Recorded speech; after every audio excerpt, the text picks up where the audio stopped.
In order to work in the virtual lab, you will need something to work on. That is, you will need an unknown bacterium to study. Here's how you get one. First, click on the unknown link above the virtual lab. Select the New option.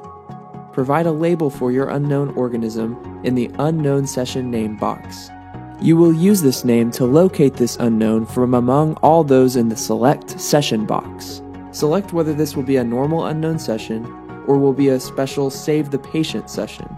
Save the Patient activities are found in Section 4 Activities under Just for Fun. Click on Enable Auto-Inoculation if allowed by your instructor.